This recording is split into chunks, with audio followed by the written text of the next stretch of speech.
Not the same.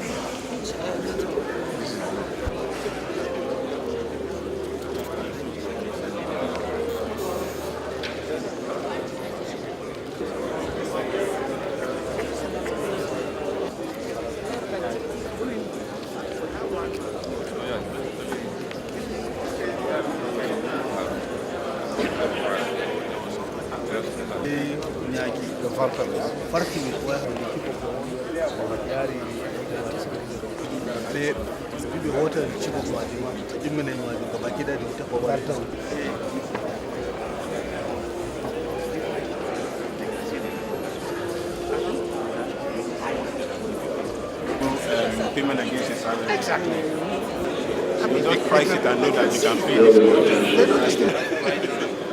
So where did the Afro goes down?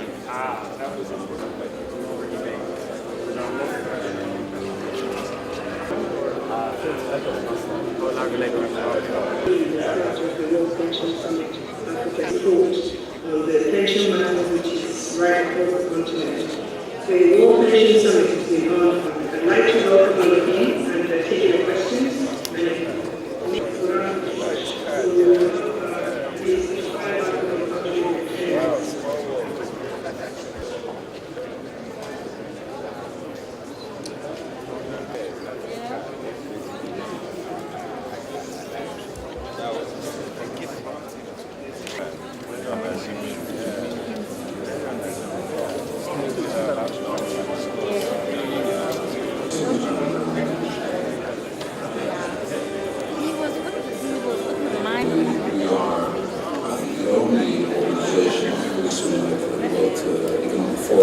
Thus, for economic issues, we are only dedicated to pension issues.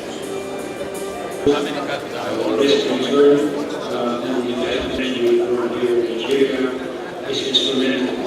Great breakthrough in pension market development with the individual savings account and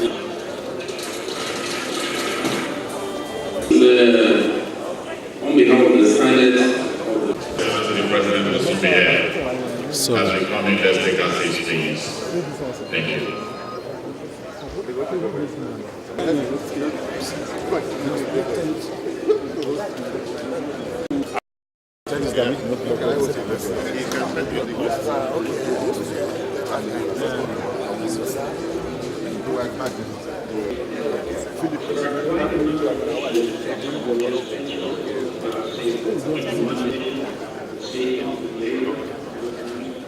and we have to look at the proposals from different sides. Group matter, whether it be good risk return on the investments made, our ability on the world pension fund and emerging of the world pension reform here in Nigeria is instrumental as a great breakthrough in pension market development.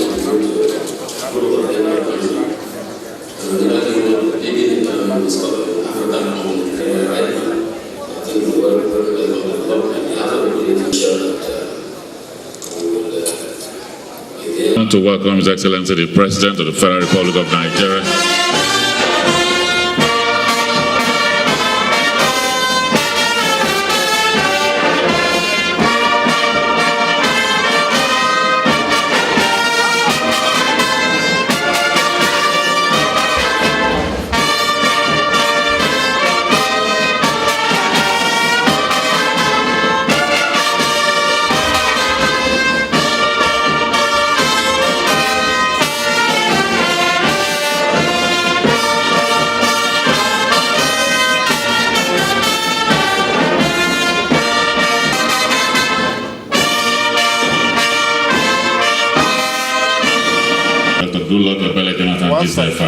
Let's go to the other side. Your Excellency of the National Assembly here present, members of the Federal 500 delegates came here and it was a resounding success. And a few decisions that only ended on Saturday, where the pensions landscape is very robust. It's reforming on a continuous basis. 2 trillion a few years ago to a surplus of over 3.5. A wonderful woman, dynamism with her team to achieve this so that workers in Nigeria even pragmatic, sustainable, and most effective initiative for pension fund in houses, such that in Abuja, an honest civil servant cannot, even as a permanent secretary, you can't affect as to how you have a rent regime that is not affordable by people, which means whatever else it does is based on the invisible source of income, which explains the legal young men to narrate how they build a house through the federal mortgage bank. I've been to all of that. You show your level of income, and you look at your employment record, you are not likely to be the next guy to be sacked. And then on the basis of this, you can access this is my income, my banker, I want to borrow, my purpose is housing, residential. And my interest have to be in single digit. If as a governor I can't get credit in single digit, those civil servants who is an animal, God helps you. So I think that we need to intervene and ensure that one of to borrow a leaf from what Kenya is doing, and they are fabulous in how they have managed to reach the informal sector through the mobile phone. Because where a lot of people don't have access to, I don't always educated about the fact, or if you like, miseducated, that the reason we do not have a robust functional mortgage bank signals the importance his government places on the pensions industry and his commitment to ongoing pension reforms in our country today. I also wish to thank the Director General of our National Pensions Commission, Mrs. This reform initiative established a contributory pension scheme for the public and private sectors. In 10 years of sustained policy innovation and meticulous management, these have facilitated confidence and credibility in our pension system and administration. It also strengthened our pension institutions as we transit from a deficit of about 2 trillion naira then, that's about $12.9 billion in 2004, to accumulate pension assets of over 4.21 trillion naira, that is about $27.2 billion by March this year.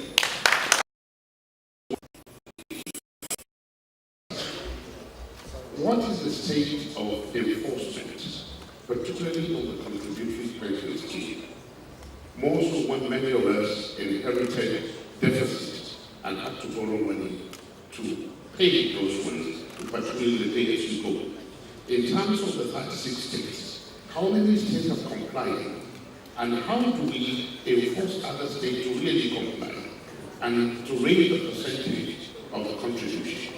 It's very important that we know, maybe at our own different fora, we may be able to encourage people, because like we talked, the lack of information, the kind of issues that have arisen, the fear that have been raised. But I had some of our colleagues are giving pension for themselves already.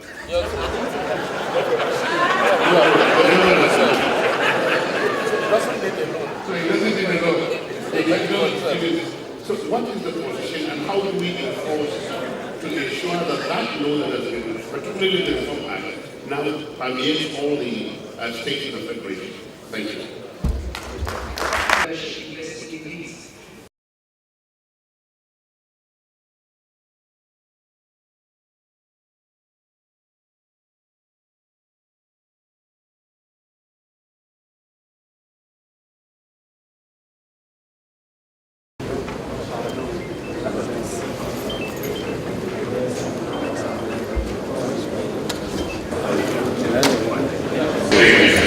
Now everyone will look at me and say, what state is he the governor of? I don't have to move to another state. 10 to extend by 1 day for me. Extend it by 1 day for you. Okay. You organize this? 10. It's possible.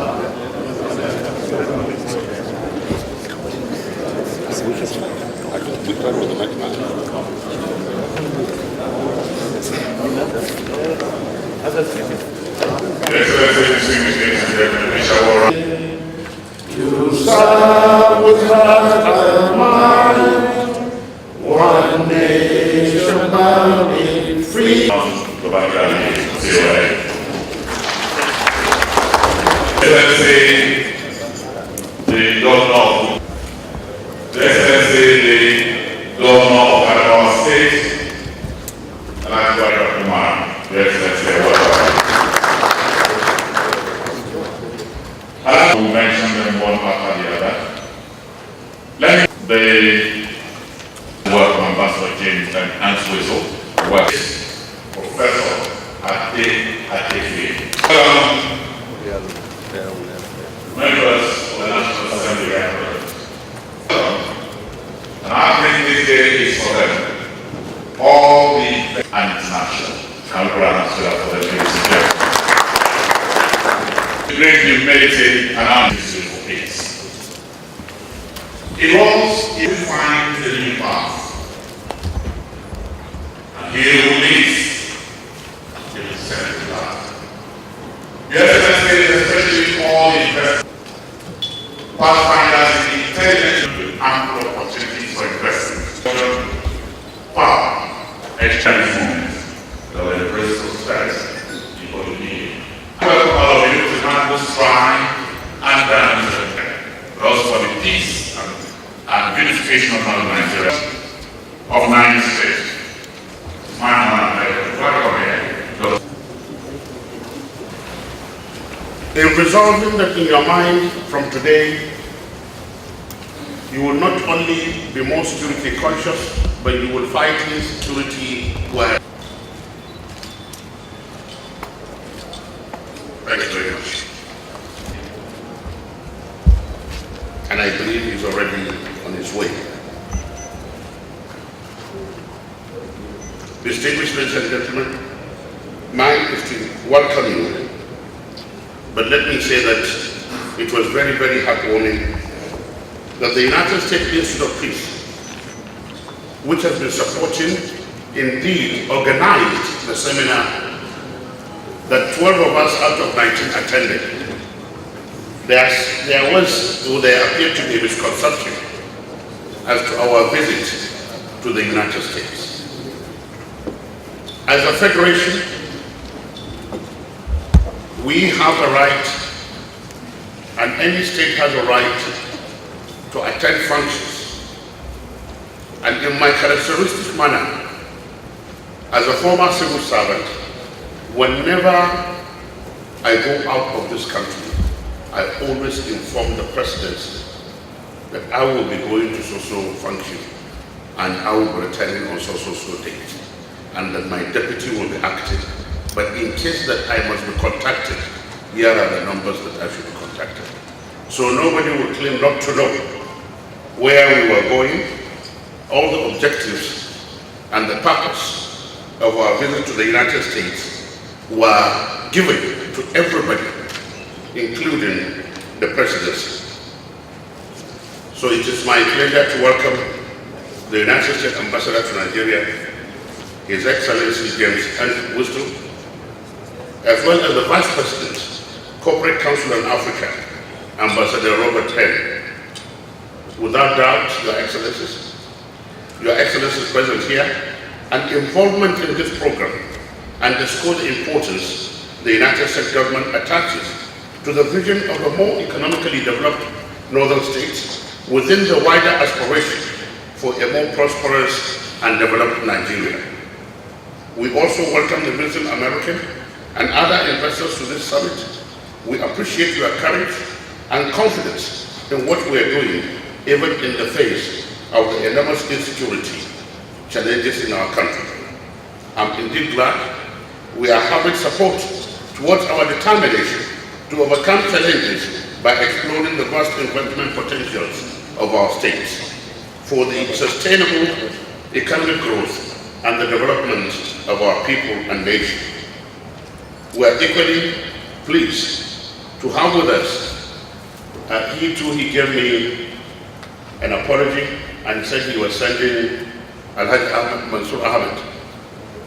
I hope he's here. Maybe he's coming on his way.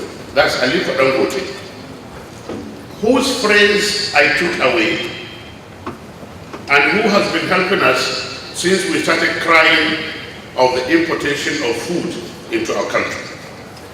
With our landmass, we can feed ourselves and export food from Nigeria.